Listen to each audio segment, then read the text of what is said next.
Introducing Rapido Cabs. Lowest price guaranteed anytime, every time. తులారాశి వారు నూతన ఆంగ్లనామ సంవత్సరంలో అష్టమి అమావాస్య తిథియందు ఎలాంటి విధివిధానాలు పాటించాలో ఈ వీడియోలో తెలుసుకుందాం. తులారాశిలో ఏ నక్షత్రాలు వస్తాయనగా చిత్తా నక్షత్రంలోని 3వ పాదం, 4వ పాదం, స్వాతి నక్షత్రంలోని 4 పాదాలు, విశాఖ నక్షత్రంలోని 1, 2, 3 పాదములు కలిపితే తులారాశి. చాలామందికి పుట్టినటువంటి కాల సమయంలో డేటా ఆఫ్ బర్త్లు లేనటువంటి ఏకైక కారణం చేత పేరు యొక్క మొదటి అక్షరాన్ని అనుసరిస్తూ ఆ రాశిని తెలుసుకునే ప్రయత్నం అవుతుంది. అవి ఏ అక్షరం ఒకసారి పరిశీలన చేద్దాం. రా, రీ, శ్రీ, రు, రే, రో, తా, తి, తు, తే అక్షరాల వారందరూ కూడా తులారాశి జాతకులే. తులారాశి యొక్క అధిపతి శుక్రుడు.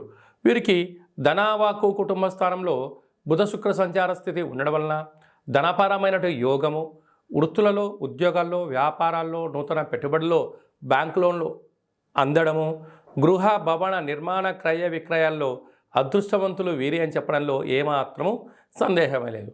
తృతీయంలో రవి కుజ సంచార స్థితి ఉండడం వలన తల్లిదండ్రుల మాట, గురువుల మాట, వీరి క్షేమాన్ని గురించి ఎవరైతే ఆలోచన చేస్తున్నారో వారి సలహాలు తీసుకొని ఏమైనా మీరు ఫలించేసినట్లయితే మీకు అంతా మంచి కలుగుతుంది అని చెప్పి గమనించాలి.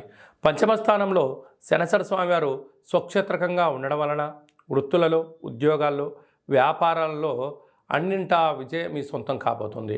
అలాగనే తల్లిదండ్రుల నుంచి వచ్చేటువంటి ఆస్తులు కానీ, పిత్రాజీతం కానీ, ఉద్యోగం కానీ, గవర్నమెంట్ పరమైనటువంటి ధనం మీకు వచ్చే అవకాశాలు చాలా అధికంగా ఉన్నాయి.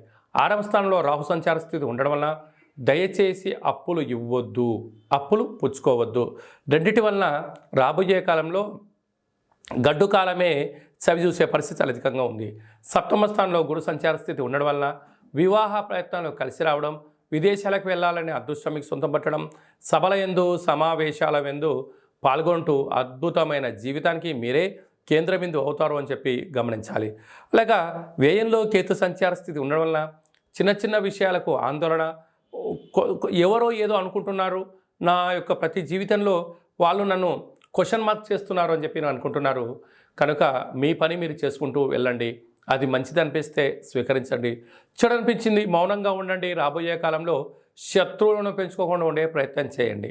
అలాగా సాఫ్ట్వేర్ ఉద్యోగస్తులు, హార్డ్వేర్ ఉద్యోగస్తులు, గృహ భవన నిర్మాణ సేవారంగ కార్యక్రమాల్లో పనిచేసేటి వారందరికీ కూడా ఇది చాలా యోగదాయకం అని చెప్పి గమనించాలి. జనవరి కాలంలో కొద్దిపాటి శీతాకాలంగా ఉండడం వలన జలుబు సమస్యలు, ఆరోగ్య సమస్యలు వెంటాడే పరిస్థితి ఉంటుంది. సకాలంలో తిండి, సకాలంలో నిద్ర, తగు వ్యాయామం అవసరం అని చెప్పి గుర్తుపెట్టుకోగలగాలి. అలాగా ఈ అష్టమి తిథిన, అమావాస్య తిథిన తులారాశి జాతకులు వీలైనంత వరకు ప్రతి సూర్యోదయంలో సూర్య నమస్కారం అవసరం. కళవు వెంకటనాయక అన్నట్లుగా వెంకటేశ్వర స్వామికి తులసి మాలను సమర్పించడం, కాళభైరవ స్వామి వారికి కూష్మాణంలో దీపాన్ని పెట్టినట్లయితే ఐశ్వర్యానికి, ఆనందానికి స్వాగతం పలుకుతూ శత్రువులను నిరోధించే పరిస్థితి అధికంగా ఉంటుందని చెప్పి గమనించాలి. అంతుచిక్కని రహస్యాలు, మరెన్నో మనకి తెలియని పురాతన కట్టడాలు, వాటి వెనక దాగిన నిజాలు, పూర్వీకుల ఆచారాలు, మరెన్నో మూఢ విశ్వాసాలు, ఇలా కాలగర్భంలో కలిసిపోతున్న రహస్యాల కొరకు సబ్స్క్రైబ్ చేయండి రహస్యవాణి ఛానల్.